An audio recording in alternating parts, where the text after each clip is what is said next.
श्रीराम जय जय राम।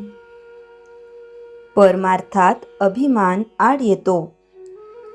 शास्त्रात दोन गोष्टी सांगितल्या आहेत, इहलोक आणि परलोक कसे साधावेत हे दोन्ही स्पष्ट केले आहे।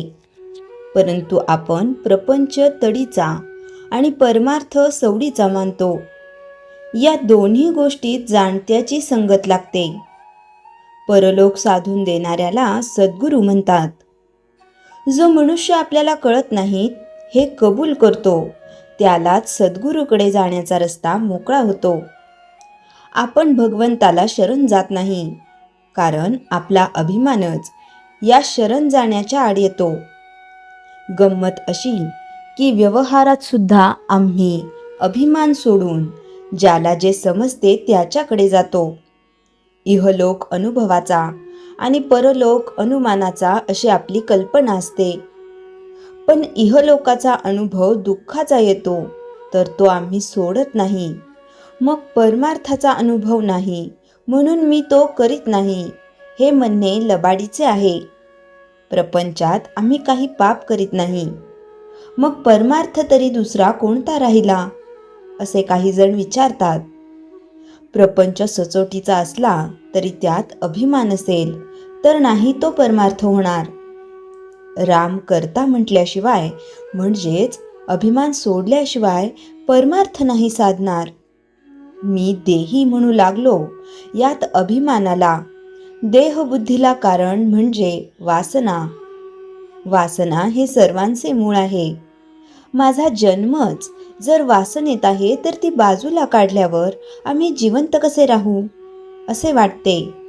जो या वासनेचा खून करतो तोच परमार्थाला लायक होतो। अंती जी मती ती जन्माला कारण होते। हे सगळे ज्ञानाचे बोलणे झाले, पण प्रचितीने हे सर्व जाणावे। बायकोपोरांचा त्रास होतो, मन एकाग्र होत नाही म्हणून बुवा झाला, मठ केला। लोक येऊ लागले, त्यांना जेवायला घालण्याकरिता भिक्षा आणू लागला। पण भगवंत सर्वांना खायला घालतो हे विसरला। छप्पर गळू लागले ते नीट करण्याचीच काळजी करू लागला।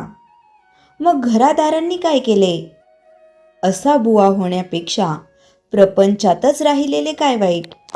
थोडक्यात म्हणजे परमार्थ समजून जो त्याचे आचरण करील त्याला तो लवकर साधेल। त्या माणसाला प्रपंच सोडून जायचे कारणच उरणार नाही। जगातले आपले समाधान अगर असमाधान ज्या वृत्तीने आपण जगाकडे पाहतो त्यावर अवलंबून आहे। परमार्थात महत्त्व बाहेरचे ऐश्वर्य किती आहे याला नसून वृत्ती स्थिर होण्याला आहे, आणि भगवंताचे सतत अनुसंधान हाच वृत्ती स्थिर होण्याचा एकमेव उपाय आहे। श्रीराम जय जय राम। चैतन्यवाणी। परमार्थाला कोणतीही परिस्थिती चालते, आपली वृत्ती मात्र स्थिर असली पाहिजे। श्रीराम जय जय राम। दारात रोज रांगोळी का काढावी यामागील धार्मिक आणि शास्त्रीय कारण काय? आपल्या भारतीय संस्कृतीत अनेक परंपरा आहेत। काही लोक त्या श्रद्धेने पाळतात तर काही लोक विचारतात यामागे नेमके कारण काय? रांगोळी ही अशीच एक परंपरा आहे।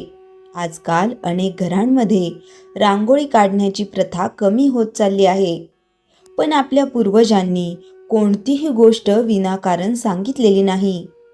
प्रत्येक परंपरेमागे अध्यात्म, विज्ञान आणि जीवनाचे तत्वज्ञान दडलेले आहे। रांगोळीची सुरुवात कशी झाली? पुराणांमध्ये एक कथा सांगितली जाते। एकदा एका ब्राह्मणाचा पुत्र अकाली मृत्यू पावला। त्याच्या दुःखाने सर्व लोक व्याकुळ झाले। तेव्हा ब्रह्मदेवांनी त्या मुलाचे चित्र जमिनीवर रेखाटण्यास सांगितले। चित्र पूर्ण झाल्यावर ब्रह्मदेवांनी त्यात प्राण फुंकले आणि तो मुलगा जिवंत झाला। असे मानले जाते की याच घटनेतून भूमीवर शुभ आकृती काढण्याची परंपरा सुरू झाली। पुढे यालाच रांगोळीचे स्वरूप प्राप्त झाले। ही कथा आपल्याला सांगते की चित्र, आकृती आणि कला यामध्ये सृजनशक्ती दडलेली असते. धार्मिक कारण आपल्या धर्मामध्ये घराला मंदिराचे स्थान दिले आहे. ज्या घरात स्वच्छता, सात्विकता आणि भक्ती असते त्या घरात देवांचा वास असतो असे शास्त्र सांगते. सकाळी उठून अंगण झाडणे, सडा टाकणे आणि रांगोळी काढणे ही एक प्रकारची पूजा आहे. रांगोळी म्हणजे देवतेच्या स्वागतासाठी अंथरलेला शुभ गालिचाच. असे म्हणतात की माता लक्ष्मी स्वच्छ आणि सुंदर घरात प्रवेश करते. म्हणून दिवाळीतच नव्हे तर रोज रांगोळी काढण्याची परंपरा निर्माण झाली. लक्ष्मी प्राप्तीशी संबंध. अनेक घरांमध्ये लक्ष्मीची पावले रांगोळीत काढली जातात. याचा अर्थ असा नाही की देवी प्रत्यक्ष पावलांनी घरात येते. त्याचा खरा अर्थ असा आहे की जिथे स्वच्छता, शिस्त, सौंदर्य आणि सकारात्मकता असते तिथे समृद्धी आपोआप येते. रांगोळी ही त्या समृद्धीचे प्रतीक आहे. नकारात्मक शक्तींपासून संरक्षण. प्राचीन ग्रंथांमध्ये रांगोळीतील काही आकृत्यांना विशेष महत्त्व दिले जाते. स्वास्तिक, कमळ, चक्र, शंख, अष्टदल कमळ यांसारखी चिन्हे शुभ मानली जातात.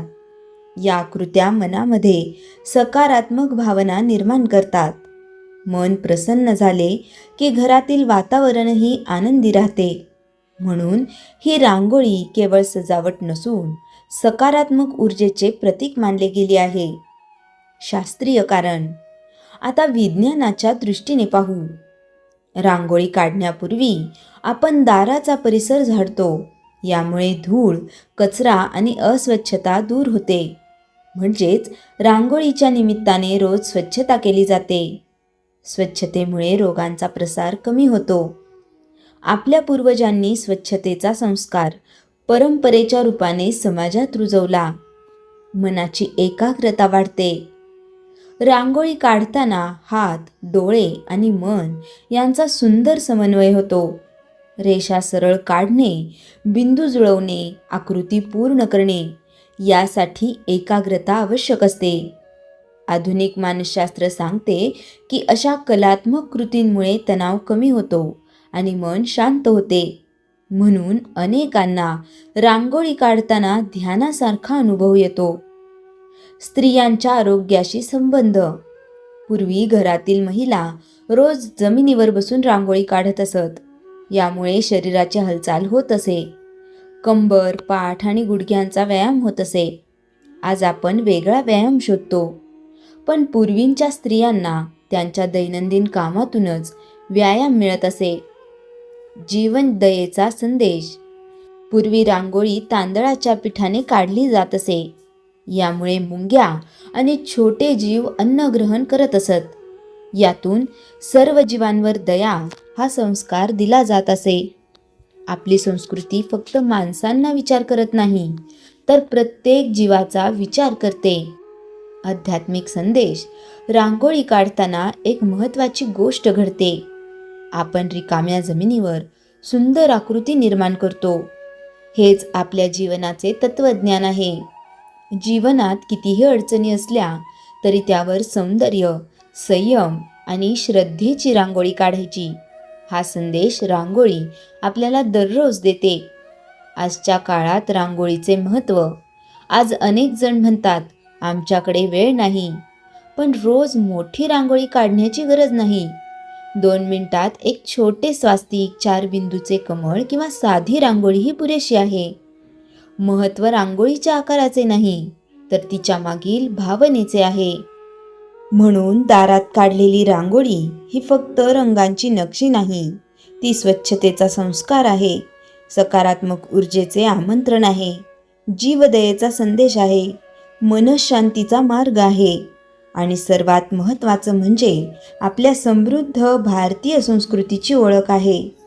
आपणही रोज सकाळी घराचे दार स्वच्छ करून श्रद्धेने छोटीशी रांगोळी काढूया आणि आपल्या घरात मंगलमय वातावरण निर्माण करूया. श्रीराम जय राम जय जय राम. जयाच्या जनी जन्मनामार्थ झाला, जयाने सदा वासना मात केला, जयाच्या मुखी सर्वदा नाम कीर्ती. नमस्कार तया ब्रह्मचैतन्य मूर्ती. श्रीराम जय राम जय जय राम. जानकी जीवन स्मरण जय जय राम.